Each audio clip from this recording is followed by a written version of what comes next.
Hi there, I'm Davy Jones and I'm the chair of the Brighton Yoga Foundation, and we exist to try and take yoga to people who wouldn't normally have access to it in the city. We also organise the annual Brighton Yoga Festival, and we also do other projects around yoga and the yoga community, one of which is trying to trace the interesting history of yoga in the city. We have probably the biggest yoga community per head of population anywhere in the UK, maybe even in Europe. And the history of yoga in the city is very interesting and intertwined very much with the evolving history and nature of the city itself.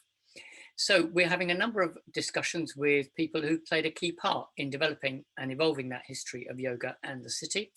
And I'm delighted to welcome today Gary Carter. Gary Carter set up the Natural Bodies Studio in the city many years ago, which he's going to talk about shortly. And he's also, as well as now being one of the best known yoga teachers in Brighton, he's also very well known nationally and internationally for his work on fascia, and also as a member of the Fascial Net Plastination Project, which he's also will no doubt come on to in a bit. So welcome, Gary. So Gary, can you tell us, when did you move to the city? Well, first of all, thanks, Davey, for having me on this. It's a pleasure to be here for this. My first move to Brighton in 1987. That was my first introduction to Brighton. I had no clue as to what it was going to hold in store for me. It was a place that was just by the sea. I was excited by the way it was, by the way it felt, and I was working in London at the time as a graphic designer. So it was a good place to hang out for me at the time. Yeah. And so what did you do when you got here? Well, I fell in love when I got here. It was a certain young lady that brought me down here that I met when I was working in graphics. And so basically I was just spending my time down here, but I used to train in a gym in North London in Walthamstow. And of course my life had changed and I eventually made the move to Brighton, and I was looking for somewhere else to start training. So that was a big part of my life. I've been at that since my mid-teens, and there's lots of other sort of history around that I'll probably get into at some point. But that's what I started doing, really. I was traveling back and forth from London to Brighton with my graphics work, and then, having a great time meeting new people down here, but also when I was serious about the training that I wanted to do. So I found eventually a good enough gym that I could train at, really. Mm-hmm. So there you were in a gym, or doing the rounds of gyms and so on in Brighton. So how did that morph into your interest in yoga? How did that develop from the sort of bodybuilding and the gym work and everything into yoga? Well, the interest in the sort of elastic movement of the body was always something that was with me anyway.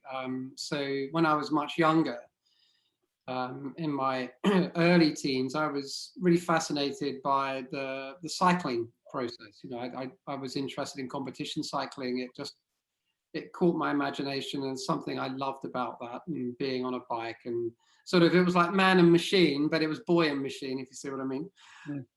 But we had a coach that was a cycling coach that taught us about elasticity training.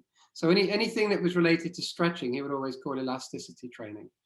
And that stuck with me. And he would always talk about the importance of the spine, and maintaining adaptability and flexibility to the spine. And that was an important aspect of being on the bike. So that became the way that I explored my movement practices, my kind of preparation within the conditioning work we'd have to do for, competition cycling. And it just stayed with all of my life, really, through the training that I was doing in anything. As an athlete as well, I did a lot of athletics, and I just applied the same dynamics to that. And when I came to Brighton, I was training in a pretty good gym in Brighton, but it was nothing like the gym I trained at in North London in Walthamstow. It's probably one of the finest gyms I think I'd ever trained at, this one in North London. From all of the gyms I've trained in around the world and around the country. And it was set up by a guy that was a very well-known bodybuilder in the 1950s. So the old physical culture sort of qualities that he had. And Anyway, this gym in Brighton didn't kind of match any of those qualities, but it was the only place that I could go to. And there was one point where I was always interested in at least going through the process of competition, bodybuilding competition, but I never wanted to get involved in steroids. That wasn't my thing. And I couldn't really find any way to enter those sort of competitions. I couldn't find anyone that would train me to get towards that level of understanding. Until one day I was in the old Churchill Square that you and I have spoken about lovingly in one of our chats. And there used to be a kind of a supplement bodybuilding type shop there. And there was a guy working in there one time, and I was in there buying the supplements that I needed. And he asked me, what is it that I needed? And I was very arrogant and glib at that time and said, no, no, no, I know exactly what I'm doing. I know what I want. And as I was talking to him, behind him on a wall was a photograph of him in one of these national championship bodybuilding competitions with a big trophy next to him. And I realized it was the same guy. And I thought, well, actually, maybe I just need to let go of this arrogant behavior and realize that he's actually got something that he could probably teach me. And underneath that photograph of him, it was a large sort of poster print, was just scribbled out in magic marker, personal training sessions available with a mobile number next to it. And so we just started to talk about that. And he then became a trainer of mine and taught me a methodology. But the thing with it is that he was always talking about how the spine had some kind of elastic quality to it. And we needed to maintain this elastic notion within the way that we were training in bodybuilding. So, it was kind of interesting. All of a sudden, at various sort of windows in my life, I'd had these two moments at that point where the elastic body and how we also moved the spine came into different elements of training. And it made complete sense to me once I started to work with him. And he took me on a journey of training and my mind in training that I'd never experienced before. I'd only read about it. And most of the bodybuilders in that era always kept these ideas to themselves because it was their secrets of training.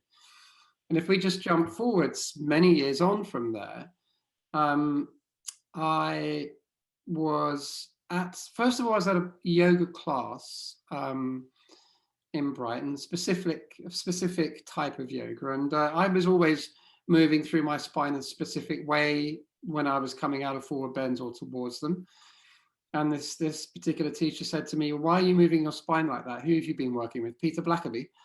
And I said to her, no, I don't know who you mean. I had never heard of this name before. But I remember thinking, if this person's causing you this amount of upset, I want to find out who they are. And prior to that, like a girlfriend of mine she was studying to be a Pilates teacher in the late 1980s.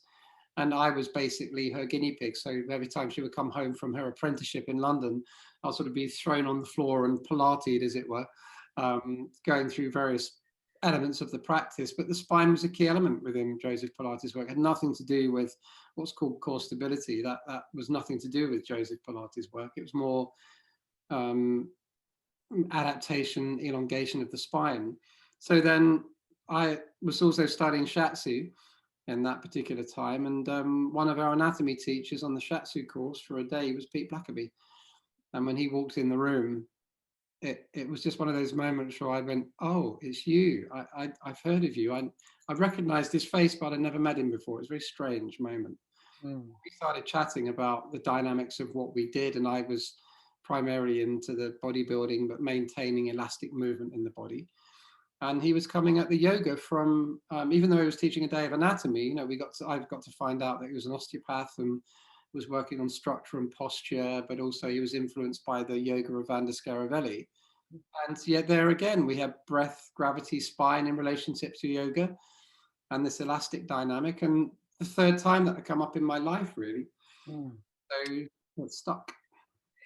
So you gave up the idea of being Arnold Schwarzenegger and instead you discovered the potential sort of linkage to your past work with yoga.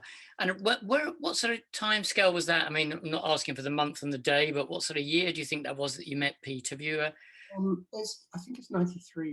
It's 1993. Yeah. Some time ago, 27 years ago, maybe. Yeah. 92, actually, towards the end of 92. That's right. Okay. Yeah, and once we'd been through that conversation, he suggested, well, he told me that he was running a few classes, so I went along to some of those, and then he was doing the odd workshop on, structure and function. And when I heard him talking and looking at the body from a totally different perspective, which was also, I think, informed by the osteopathic principles as well, I just thought, I love this way of exploring the body. And it's everything that my father used to talk to me about. And I've told you about my father being, he's a masters athlete, but as a younger man, he was always lateral thinking and always believed that the body had so many different potentials to it. And, he's kind of lived a life that we could consider to have such a deep yoga kind of quality to it, but he's never really explored yoga. Mm-hmm. And so Peter, of course, as some people who are watching this will know, runs the Unit 4 studios in Round Hill, not far away from where I live, and is quite a seminal sort of character in the city. So how did you move on from that to branching out to doing your own sort of form of yoga? I mean, was that a quick evolution, or did you stick with Peter and similar teachers for a while? Or how did that develop? It was a slow evolution because, one thing I didn't want to lose was the quality of the training that I've been doing. And, at the time that I'd met Pete, I'd already been through 2 bodybuilding competitions. So the guy, Carl Lloyd, that I had met, who was that personal trainer and bodybuilder, took me on a journey of exploration in my body and training. And the key aspect to it was the mind. And Carl had been a professional bodybuilder and messed himself up on steroids and was told he'd never lift again.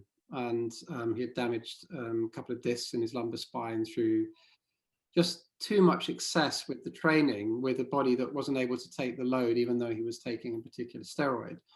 And he came back naturally. He was deeply involved in Buddhism as well. So meditation and visualization processes were taking place for him in the practice. And his original training partner, who was one of England's professional bodybuilders that competed in the last lineup that Schwarzenegger was in, a man called Brian Buchanan, was Carl's training partner, and was bringing back the Californian methods to the UK and teaching Carl all of that. So Carl maintained all of that, but without the steroid, and trained that to me as well.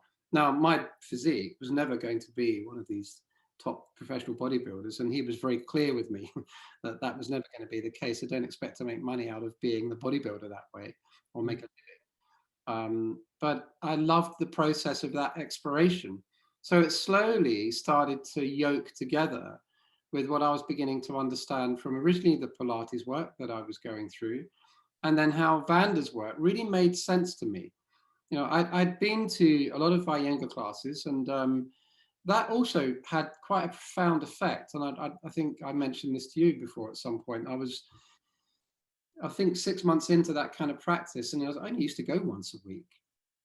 But it was enough for my body to take on some of that information. And I remember I was at a family Christmas party, and I was standing talking to a colleague of my father's who was another masters athlete.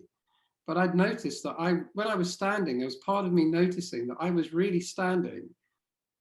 It felt very well. I felt as if I was standing on a very free line in the body, in this sort of a gravity line, let's call it that. Something was happening. And I must have looked a little bit zoned out to this person I was talking about, because I was almost interested in that feeling and not really interested in what he was saying. But the thing that flashed through my mind is that this is the yoga practice that's made this difference in the way that my body feels in the standing, because I knew how my body felt from training, but this was something else that was going on. So I was intrigued in investigating that. And it just so happened that at that time it coincided with me meeting Pete. And what Pete and I used to do was to get together every Monday morning. And at that point, I'd had my second Natural Bodies gym, because the first one was in Kent Town for about 2 years, 2.5 years. And then the second one was in Hove, St John's Road, which was a garage that we converted into a gym. And then Pete and I used to get together there and practice every Monday morning for a good few hours and mix our ideas. And it slowly started to blend there. And I met, at that time, he introduced me to Liz Warrington, Neville Cregan, Lisa McRory. We became a group that practiced every Thursday night together in that cold garage gym space with rock hard floors with a bit of carpet over them. We learned a lot from each other at that time, and it was I almost would love to go back to that era and stay there for a long time, because there was so much learning that took place in those days and discovery. Yeah. I think that it's interesting you mentioned that, actually, because quite a few people you speak to, they will tell you of similar little groups of people that were key to their journey and their evolution of time. They spent, maybe on a Sunday morning, and in my case, Sunday morning doing an Ashtanga practice with a group of people. And again, as you say, learning, laughing, talking, joking, experiencing, etc. It can be quite a formative experience, can't it? Yeah. So that would have been early mid-90s, and then sort of at what point did you begin to shift the work that you were doing in your gym more towards yoga and away from the more traditional gym type of activities? I wasn't interested in teaching yoga classes at the time. It was an interesting information that I knew that I could work with my clients, because I was, even though I called it a gym, it was a private gym, because it was purely fun. So I'd take clients on privately, people that wanted to get themselves into condition, rehab from injuries. I knew that I could bring the information and weave that information and turn it into something. Some people that wanted to go through the natural bodybuilding process, I trained them that far. But I noticed that within this quality of the yoga, which at the time I would have called it an osteopathic yoga, purely because of the influence from Pete. And I was also studying a manual therapy, which was shiatsu, because I wanted to get more hands-on with my clients. That I really saw that it was so beneficial, and it was making a difference, and it would blend with any other work that I was doing. So it wasn't, this pure yoga and you can't do anything else. It had this ability to branch off into everything else. Anyway, I was going to Pete's classes on a Wednesday morning at the Natural Health Centre that he'd been running for years and years and years. And Liz and Neville and Lisa used to go there too.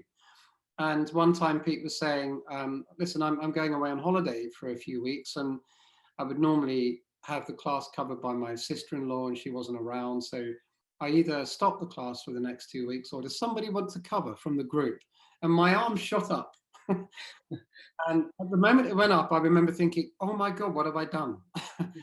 And Pete said, Gary, okay, fine. At that time he knew me and he trusted me. We'd been working together. And I covered those 2 classes. I was already a qualified teacher, but not in yoga. And the levels of qualifications and rules around teaching in those days was probably quite different. But I tell you what, I would walk up and down that seafront, rehearsing that 1.5-hour class in my head, backwards and forwards, upside down, the wrong way around, until I knew every single word, because I was so nervous of standing in front of a group. But those sessions went well, and I thought, you know what, this is a really interesting way to get an understanding of the body across the people. Within this context of yoga, I wasn't really going to consider myself to be a fully fledged yogi, but I really found that was quite useful. And Pete heard that the feedback was good, and we kind of encouraged each other with our work. And he said, listen, there's a teacher training coming up based in this work, and it was probably one of the only Scaravelli-based teacher trainings at the time, and it was in London with Mary Stewart and Sophie Hoare. I think they'd run one before that, and it was with John Sturt and Mary Stewart. And Mary, Sophie, and John had worked closely with Van der Scaravelli. So Liz Warrington, Nev, myself, and Lisa McRory, and a woman called Faye had all gone from Brighton, and we went up and did that training, and that was 2 years. And at that time, I was moving from the gym from the garage space gym into Dew Street, which is behind Bond Street, and the entrance of that studio was in Dew Street, but it looked down into Bond Street, and I was there for 5 years, and we turned that into a combined gym space that was my private work, and then a yoga studio, because we had the room for it. It was big enough to take 30 students. And whenabouts was that exactly? It was about 95 that moved in. So I was in the garage from 93 to 95. Yeah. Before that was Kent Town, in the basement of a shop, when I started training with Carl, and that was 91 to 93. So 93 to 95 was the garage, and then 95 to 2000 was in Dew Street, which looked down into Bond Street. And then all of a sudden, Natural Bodies had a very different slant, And we were the only centre that was a centre combined to bring Van der Scarabelli's principles as one combined studio. Yeah. And no one else was doing that at that time. Yeah. And I presume, I mean, I'm not certain, but the only two yoga studios that were definitely operating in the 90s that I'm aware of was the Buddhist Centre and Brighton Natural Health Centre. Were there any other yoga studios in the 90s around that time? There might have been. Evolution started as well. Evolution, yes, of course, yeah, they would have been, yeah. They Yeah. started partway through when we were in Jew Street. So, and the great thing about that is that I knew the people from Evolution, and I knew Jedi very well from the Right. Natural Health Centre. Yeah. So what we would do is we would pass students to each other. Because sometimes, people would come to my studio and they just found that it wasn't the kind of work for them. There was someone that really wanted to have a very different experience with their practice. If they were someone that was really searching out a strong Ashtanga practice, or maybe they liked the discipline of the Iyengar work as well, that I would go with them and introduce them to Jedi and, and pass them on there. And then Jedi would sometimes come around, there'd be a knock on our door and he would bring someone that was interested in Vander's work, but they didn't know how to find natural bodies. We were kind of elusive. And I didn't really want to be a main street studio. This is the thing, it was a little buzzer on the back of a door somewhere with a name tag on it, and that was it. We called it the Green Door. Natural bodies at the Green Door. Yeah. It's interesting that that degree of collaboration between studios, now that we have 20 in Brighton and Hove, that degree of collaboration doesn't quite exist. I mean, there's a certain degree of mutual admiration, but also competition between studios, I think, more now that there's so many more of them. Yeah. That studio in Jew Street grew in terms of popularity. I mean, I had no idea this was happening. We used to, so the teachers that were there was Lisa McRory, Liz Warrington, Neville Creek, and myself, and Pete Blackaby would do a regular Saturday workshop there. And that was it. But we were getting very busy classes. I mean, my class on a Saturday night was having up to 30 people in. Liz was having similar numbers and so on. And it wasn't about the numbers, it's just people kept on coming. And I don't even know how they knew about it. We just put tiny little lineage ads on the magazine that was called The New Insight, run by my friend Nigel Berman. And I don't know how they got to know about us, but word of mouth was going on. And I was just in that building every single day, had no idea that people were talking. Just people were turning up, and I was busy with my clients. And then we had a whole host of workshops once a month with people that worked directly with Vanda or influenced strongly by other teachers of hers, that were well-known teachers. So Mary Stewart would come down once a month. We'd have Diane Long, who was one of Vanda Scaravelli's long-term students. Elizabeth Pounce, who's a direct student of Vanda's. John Stirk would, of course, do workshops. Pete obviously did his workshops there. Sophie Hoare, and so on. So we, everything related to Vanda's understanding and outlook on the practice was happening there. Were you getting people from London as well, do you think, at that stage? Come down from all over. And I don't know how that happened, because we really didn't have a website. There wasn't really websites in those days. The internet was something quite new, and the odd advert might have gone out somewhere, but our flyers were going far and wide, and gradually there was this, people were leaving, I had an old-fashioned answer machine that I would just listen to the messages at the beginning of the day, make notes, sometimes not get back to people because I forgot, and get back to who I could do. And it was overwhelming at some point, so somebody else started to help me with that, a woman called Maggie, and she was great, and she just had a very clever way of getting our flyers out to people. So we had people coming from further afield until we moved into a bigger building, which was actually on Bond Street, which became the natural bodies that most people know. Yeah. So then it was a 10-year process or 12-year process before that. Yeah.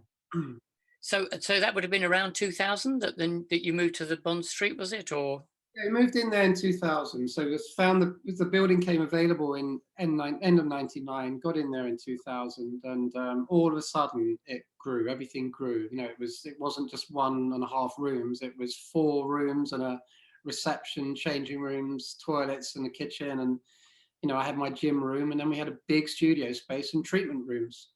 So it really grew. And we then increased our classes. So I was teaching more classes. Liz started to teach more. We had more people coming in. And it was a beautiful studio. It looked like a barn in the inside. We opened it up into a barn space.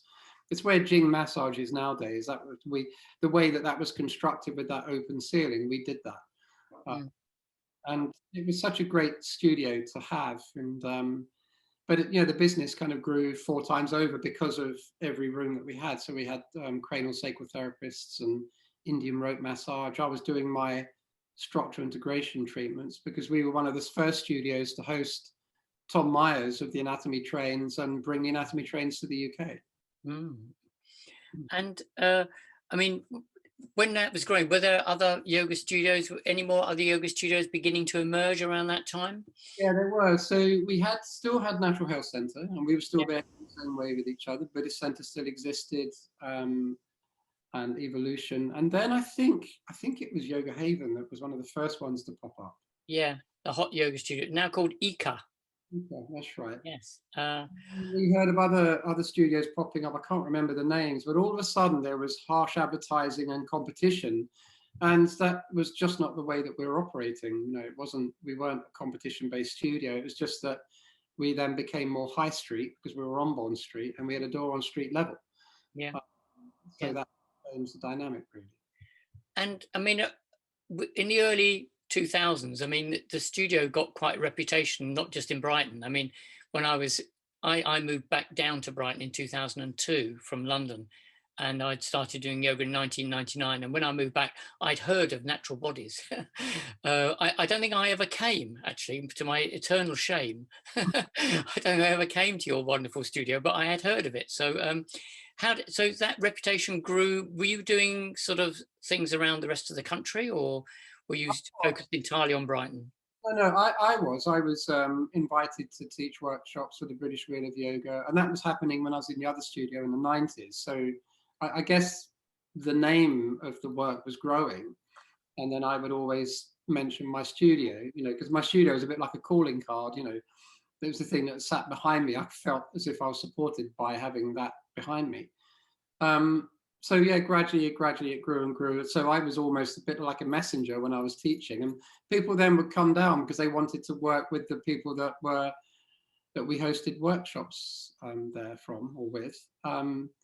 But gradually, again, I was having to work even harder, keeping it going. And there was, I was having to have my studio manager's hat on, and then my teacher's hat on, and then my therapist's hat on.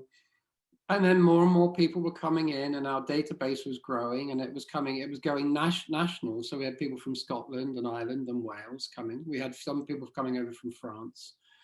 So I don't know how that happened, Davy. I've got no idea. It just kept growing. So none of this was really planned. I mean, it's a bit, you talk to people about their evolution and their history, and sometimes some people have had it all mapped out in advance, and where they're going to get to by when and all that. But the most natural things is when things just evolve and they just happen in the way that, and it seems to have been in your case that it's just gradually evolved through the skill and experience and reputation that you built up. Yeah, I mean, when I was much younger, and I'd given up working in graphics, and I was pretty much signing on. I didn't have anything, the gym in Kent Town was this tiny, damp old gym with some old carpets and a few light bulbs hanging from the ceiling. And I got in the best condition of my life on the most basic equipment there. And I knew what I wanted to do with my life when that moment came up. And it happened when I was working in graphics. I was going through my first, towards my first bodybuilding competition. And I was going through such an extreme level of training and dieting. It was a year and a half long. And I was changing. My mind was changing. My attitude and outlook was changing. And then one day I looked out of the studio manager's window in Clerkenwell Green in London, in this graphic studio. And I knew my life was going to change, and there was nothing I could do to stop it. It was coming at me like that ball rolling towards you in Raiders of the Lost Ark. Mm-hmm. That's my future coming towards me. And I left the business, and my father said to me, "Son, what are you doing? Stay back in graphics. You can earn good money there." And I just said, "No, Dad, I found something that I actually want to teach for the rest of my life and make a difference to other people in their bodies and their health." Mm-hmm. I don't even know where that came from. It just came out from the middle of nowhere. And he looked at me, and he said, I got it. And that was it. And I just went about trying to make that journey happen off nothing, no money behind me. We just found a way to do it. And we had to make a bit of a plan when we moved into the place in Bond Street. So big financial undertaking apart from anything else. yeah, it was a big financial undertaking. It was, it then became really serious. I mean, the other one was growing into being serious, but then it was, it was bank loans and getting the right clearances for the building from the council and so on. But the bank manager was enrolled in the process. He really loved the idea, and his bank was on the corner. It was the HSBC, not to plug them, but it wasn't about the bank. I don't think I would have naturally chosen them, but he was a great guy. And he was someone that was interested in helping people make their passion work. Oh, And right. he's an unusual man. I mean, he was then plucked by them and taken somewhere else. So, but he then became a client of mine also. Wasn't it HSBC that had the famous advert about having a bank manager in your wardrobe? I've And no in your case, you had your bank manager in your studio. Yeah. Yeah, yeah. So, but no, he was fantastic. Mark Smallwood was his name, and never forget him. If it wasn't for him, we wouldn't be doing what we did, And we needed to have a certain amount of money to loan us to get the work done on the building. And he said, "Listen, it's going to take you about 6 weeks to get this place in shape and open it up and do what you want to do with it." Because I had all the floor plans, and I said, "Listen, we'll have it done in a month." And I had a really good team of builders. And I phoned him literally a month to the day. And he said, "Is everything okay? Do you need more money?" And I that was unusual for a bank manager to say that in those days. And I said, "No, Mark, do you want to come around and have a look at the studio, see how it's doing?" And we'd had a closed-in roof in where the studio space was. And we'd found that above that were these pitched roof beams, just like a barn, which is what I wanted, was a barn in the center of Brighton. And he walked in and basically he looked up and swore, basically. Something hell, he said. And he just looked around and said, "This is amazing. You did it within 4 weeks." And I think he knew then that, we weren't messing around. We were serious about what we were doing. And he sent clients to us, and he became a client. And he would pop round for coffee every now and again. So it was very good setup. Mm-hmm. But we had to make a 10-year plan. We had a 10-year lease on the building, so we had to do the 10-year plan. We paid the loan back 2 years early, but also fulfilled the plan. But it kept growing exponentially, even outside of the plan. And did you get into yoga teacher training around when you were in Bond Street? Was that when that started? Yeah, the yoga teacher trainings that were running, that Mary Stewart and Sophie Hall were running, had come to an end, and I could still see that there were people that really wanted to get involved in the work. And I was working with some really great students that had a deep understanding of the practice, that, I could see them going through a similar journey where the practice had brought switched the light on, and they wanted to share that work. And I thought, well, okay, let's look at maybe running a teacher training program based on the model of the one that I went through, but improve it on the edges slightly, and also bring in the anatomy and the fascial anatomy that was completely missing on any teacher training at that time. And include all of the teachers as guest teachers that had worked directly with Vanda.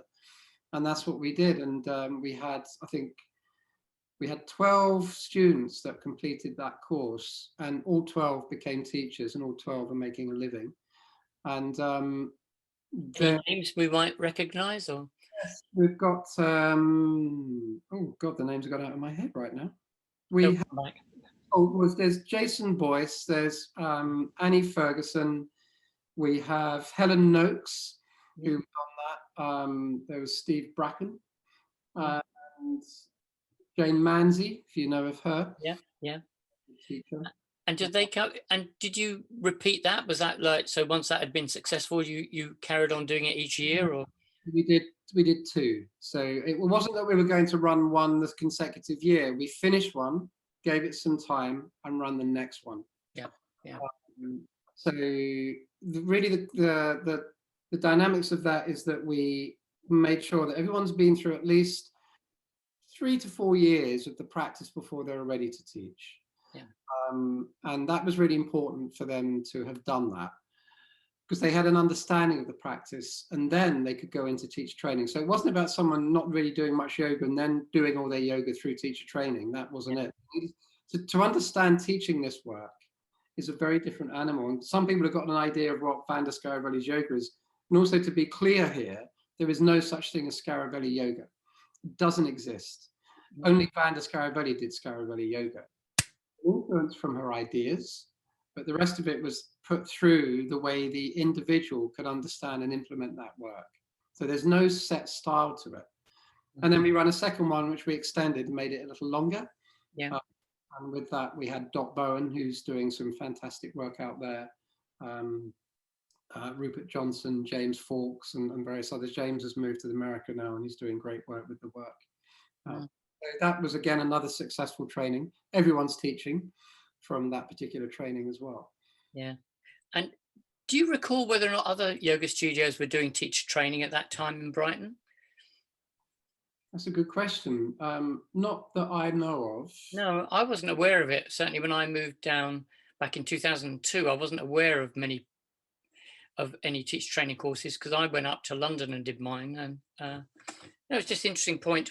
Now it's become a main thing. Lots of the studios now make their money from the yoga teacher training and churning out more and more students. What stopped me to doing the third one, because at that point also we'd used up a lot of the students that came along that were very dedicated and experienced students that became good teachers. Then, of course, they wouldn't really be coming back to my classes, and they were running theirs. But also we had a good group of those teachers teaching from natural bodies as well. But when it came to running the third one, and the third one was an idea, but then I realized that we'd be running that third one purely to keep the studio going. And I didn't want to do that, because that would be prostituting the work, prostituting myself, and prostituting the practice.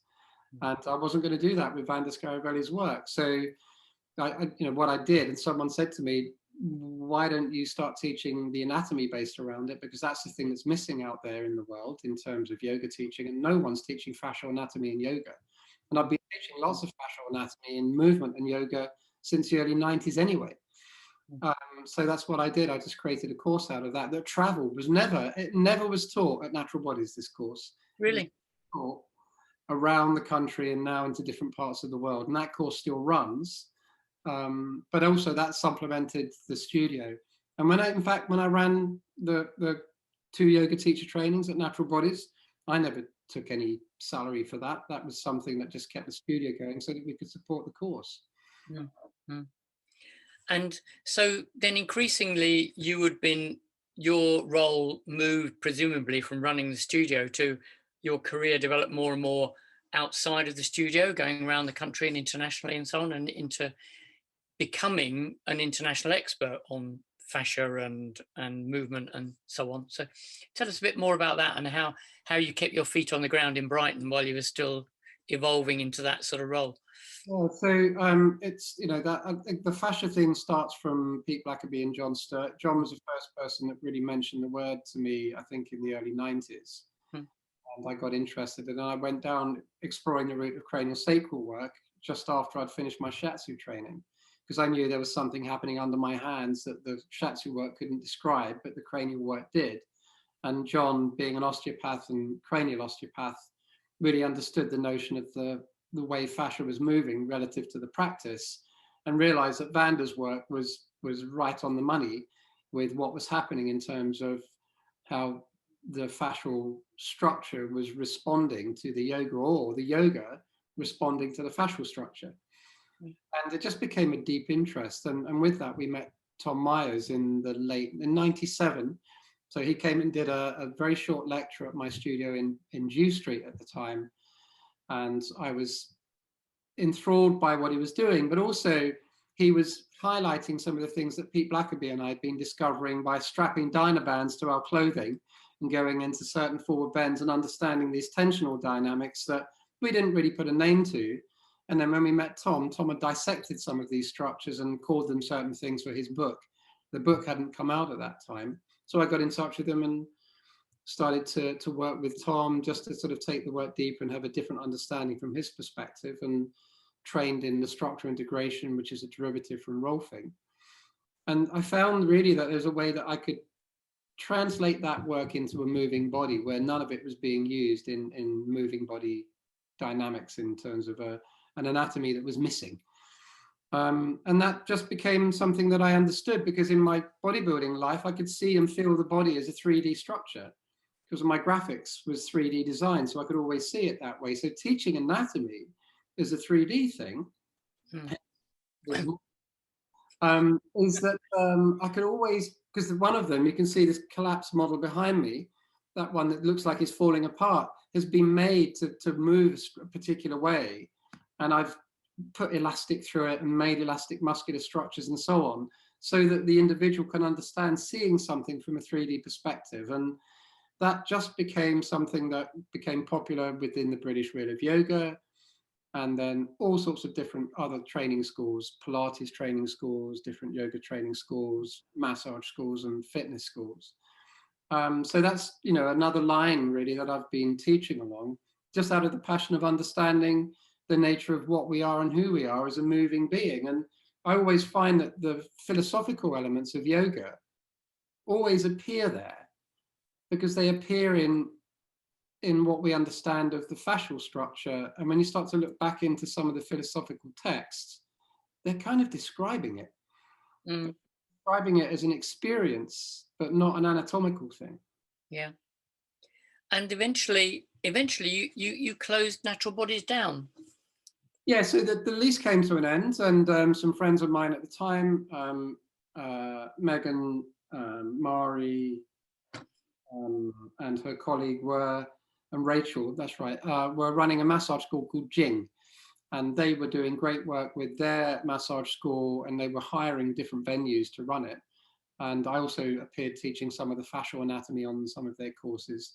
And they've kind of excelled in their own fascial anatomy. And they wanted to move into a bigger place, and the lease had come to an end at mine in Bond Street. And I wasn't really considering extending it because I was so busy traveling.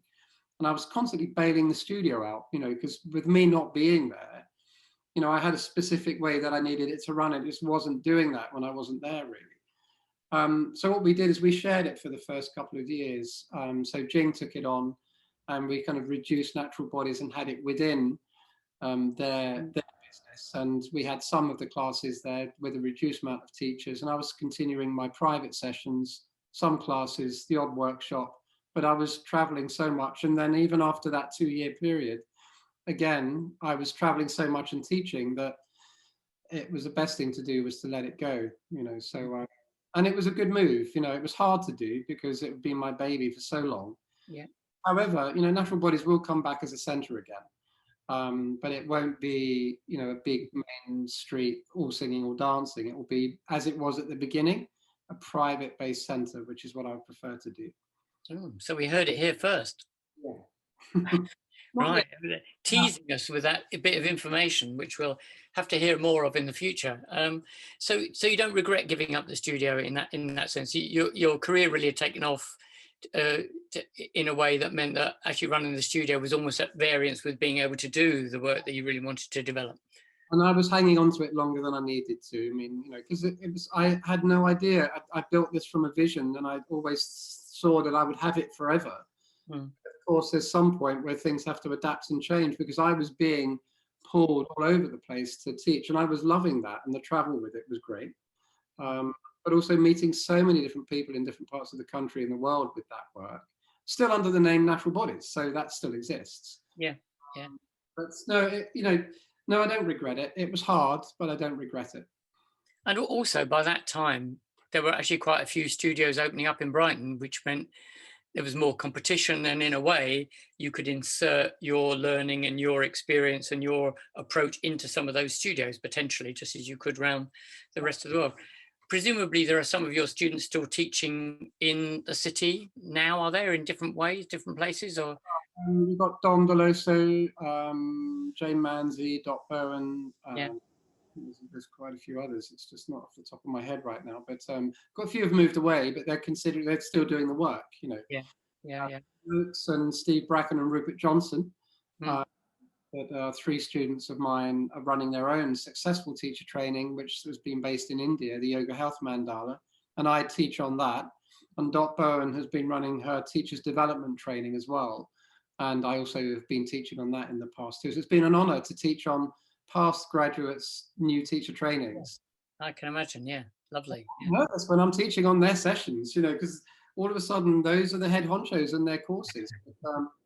They see me as their teacher, but really we're more equals in that respect. They're friends of mine and we're all equals in the work. Mm, mm, mm. And and now you're doing this international work. Just briefly for the last few minutes, because we're going to run out of time shortly. Do you want to just tell us about the plastination projects that you're involved in now internationally? Because I think people are very interested in those. Yeah, so fascia is it's become a buzzword, and we know it's not new. It's as old as the body is. The dinosaurs had fascia, but it's the research of fascia is the thing that's relatively new. I say new, but the last 40 years have kind of grown that research, and I think the last 10 we've just seen it really excel. It's the way that we can explore it, and the methods of researching it have really improved in terms of laboratory settings. And imaging the fascia is a tricky thing to do. To see it is quite hard. So I sometimes co-run dissection workshops with a good colleague of mine, a man called Julian Baker, who does a lot of work out there in the fascial field. He's a Bowen technique practitioner. And a call came up through our Fascia Research Society to do some work at the laboratories of Gunther von Hagens, the man that created Body Worlds.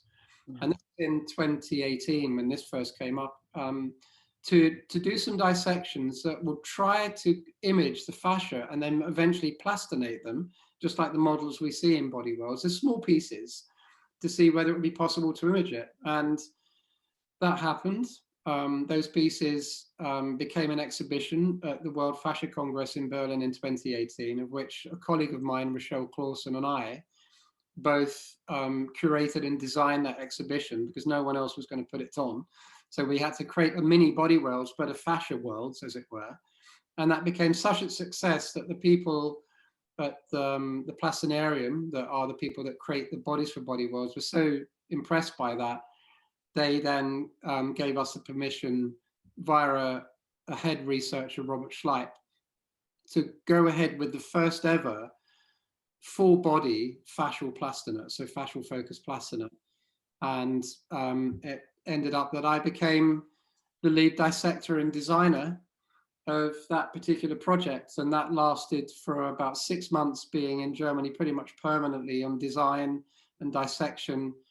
And the form is now going through positioning phases. So I managed to get out to Germany twice at the end of last year to start to work on the positioning of the full body form. And it's a whole team of people from around the world. We've got about 14 dissectors that worked on that. There'll be a few of us coming together to complete the positioning through the rest of this year. And she'll be unveiled at the World Fascia Congress in Montreal in 2022 within a Body Worlds exhibition, we've been told, which will be great. And then she'll tour. And the pieces that we did earlier are on permanent exhibition at the Berlin Body Worlds and the Heidelberg Body Worlds. So we've actually made history. By getting those pieces out there. And it's been so exciting. And all my design backgrounds come into it, the use of the scalpel, the ability to design, seeing the body in 3D, understanding anatomy, knowing movement and body reading, all of those things have all come together. A suitable place to end, I feel, yes. Well, anyway, thank you, Gary. Thank you for all your contribution towards the development of the yoga movement in Brighton. I mean, a very big contribution, I feel. So thank you for that. And Gary will be, I'm sure, teaching regularly various workshops and things in Brighton, including at the Brighton Yoga Festival this summer in July, the end of July 2021. We hope either online or in person. Gary, thank you very much again for your time and your help. And we hope to record some similar interviews with other key figures from the Brighton yoga history in the future.